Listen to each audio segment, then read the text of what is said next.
Assalamualaikum warahmatullahi wabarakatuh. Sebelum kita memulai kegiatan pembelajaran pada hari ini, marilah kita bersama-sama membaca doa agar pembelajaran yang kita lakukan dapat berjalan dengan lancar tanpa ada halangan suatu apapun, dan ilmu yang Pak Guru sampaikan dapat diterima oleh anak-anak dan dapat diamalkan dalam kehidupan sehari-hari. A'udzu billahi minasyaitonir rajim. Bismillahirrahmanirrahim. Raditu billahi rabba wa bil islami dina wa bil muhammadin nabiyya wa rasulah. Rabbi zidni ilma warzuqni fahma. Amin. Baik anak-anak, minggu lalu kita sudah mempelajari bab 1 atau pelajaran 1 tentang indahnya saling menghormati. Nah, hari ini kita akan masuk ke pembelajaran 2, yaitu tentang ketika bumi berhenti berputar. Yaitu materi bab 2 atau pelajaran 2 ini berkaitan dengan hari kiamat. Di bab 2 ini akan ada 4 hal yang anak-anak pelajari. Yang pertama adalah makna hari akhir. Yang kedua adalah macam-macam dari hari akhir atau hari kiamat. Yang ketiga adalah tanda-tanda hari akhir. Dan yang terakhir atau keempat adalah hikmah mempercayai dari hari akhir atau hari kiamat. Baik, sekarang kita akan membahas poin yang pertama, yaitu makna dari hari akhir.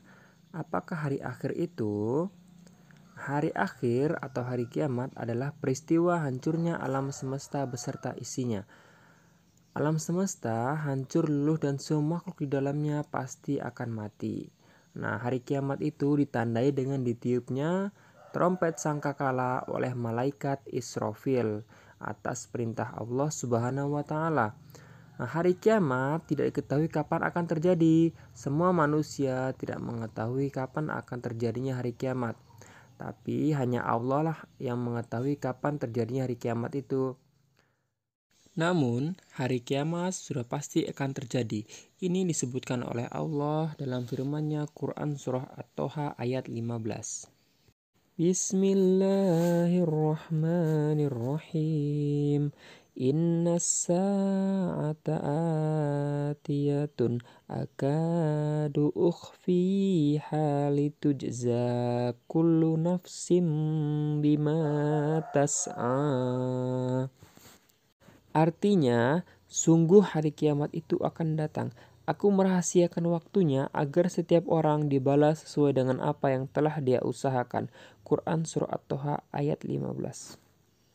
Sesuai dengan ayat tadi, maka hari kiamat sudah pasti akan terjadi.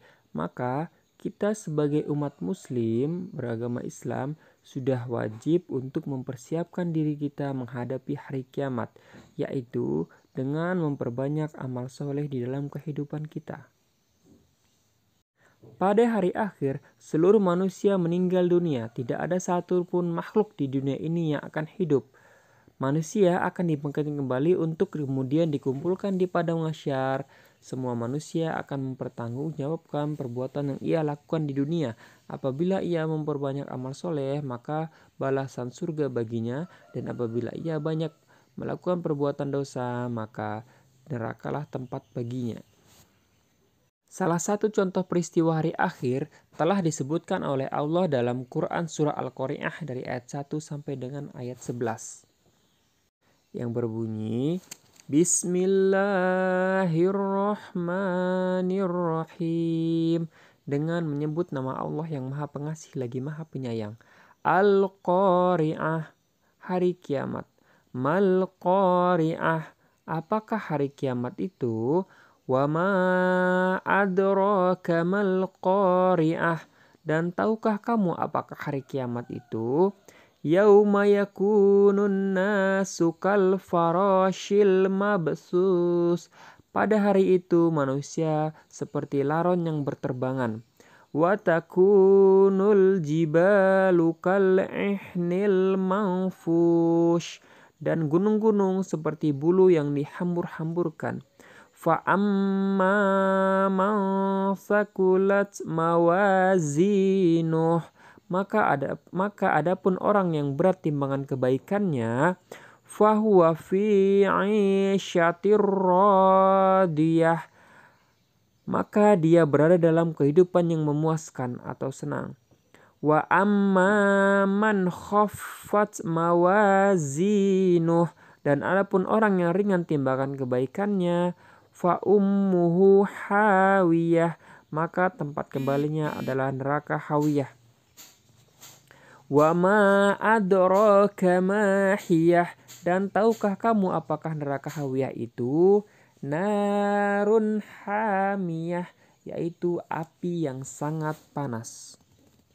Nah, dalam ayat ini itu telah disebutkan bahwasannya peristiwa hari kiamat itu manusia itu akan seperti laron yang berterbangan. Artinya ketika bumi itu hancur, manusia juga akan hancur, akan luluh lantah berterbangan kemana-mana, tidak karena tidak ada tempat untuk berpijak. Kemudian watakunul jibalu kal ihnil manfush, dan gunung-gunung seperti bulu yang dihambur-hamburkan. Gunung yang besar yang sangat berat itu bagi Allah hanyalah seperti bulu-bulu yang dihamburkan. Nah, gunung-gunung itu akan dihancurkan berterbangan seperti bulu yang dihambur-hamburkan. Nah, pada hari kiamat nanti, bagi anak-anak yang berat timbangan kebaikannya, rajin beribadah kepada Allah Subhanahu wa taala, maka dia akan berada di kehidupan yang memuaskan, yaitu dimasukkan ke dalam surganya Allah Subhanahu wa taala. Dan sebaliknya, orang yang ringan timbangan kebaikannya, wa amma man khaffat mawazinuh fa ummuhu hawiyah, maka tempat kembalinya adalah neraka hawiyah. Wa ma adraka ma hiyah, apakah hari kiamat? Apakah neraka hawiyah itu? Narun hamiyah, yaitu api yang sangat panas. Jadi anak-anak, mulai sekarang marilah kita memperbanyak beribadah kepada Allah Subhanahu wa taala, memperbanyak taubat dan memohon ampunan kepada Allah Subhanahu wa taala, agar di hari kiamat nanti kita ditempatkan di tempat yang mulia, yaitu di surganya Allah Subhanahu wa taala. Nah, dari penjelasan tadi, Pak Guru harap anak-anak bisa sangat yakin akan terjadinya hari kiamat, karena sudah dijelaskan oleh Allah dalam Quran Surah At-Toha ayat 15 ya. Kemudian, kenapa kita harus beriman kepada hari kiamat? Karena beriman kepada hari kiamat termasuk dalam rukun iman yang kelima, yaitu iman kepada hari kiamat. Kemudian sekarang kita masuk ke bagian yang kedua, yaitu macam-macam dari hari kiamat atau hari akhir.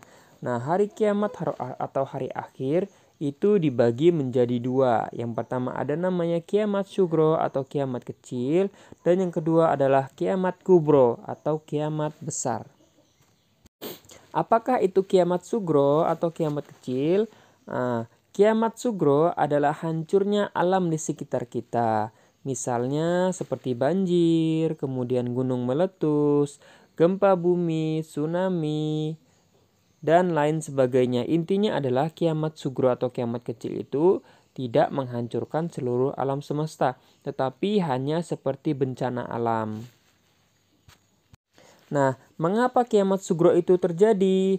Nah, kiamat sugro itu terjadi bisa jadi karena ulah manusia itu sendiri. Contohnya banjir. Kenapa banjir itu terjadi? Karena manusia membuang sampah sembarangan sehingga selokan air tersumbat dan akhirnya terjadilah banjir. Kemudian, bagaimana contohnya kiamat sugro yang lain adalah kecelakaan. Bagaimana kecelakaan itu bisa terjadi? Bisa jadi karena kelalaian manusia. Yang selanjutnya adalah kiamat kubro atau kiamat besar. Nah, kiamat kubro adalah hancurnya alam semesta beserta isinya. Seperti matahari, bumi, dan planet-planet lainnya sudah tidak ada yang berjalan pada porosnya sehingga bertabrakan, maka terjadilah kiamat kubro. Nah, setelah kiamat kubro ini terjadi, maka tidak akan ada lagi makhluk Allah yang hidup, bahkan termasuk para malaikatnya. Nah, itu saja materi untuk hari ini. Insya Allah kita akan lanjut di minggu depan, yaitu tentang tanda-tanda hari akhir dan hikmah mempercayai hari akhir. Nah, sebelum Pak Guru akhiri, akan Pak Guru berikan tugas. Tugas hari ini adalah silahkan anak-anak merangkum apa yang sudah Pak Guru sampaikan di video ini, poin-poin pentingnya. Tugas dikirim ke WA pribadi Pak Guru dan paling lambat hari ini jam 3. Terima kasih. Itu aja untuk hari ini. Pesan Pak Guru adalah di rumah aja, tetap jaga kesehatan, tetap patuhi protokol kesehatan, dan tetap membantu orang tua di rumah memperbanyak amal soleh. Itu aja Pak Guru akhiri. Wabillahi taufik wal hidayah. Wassalamualaikum warahmatullahi wabarakatuh.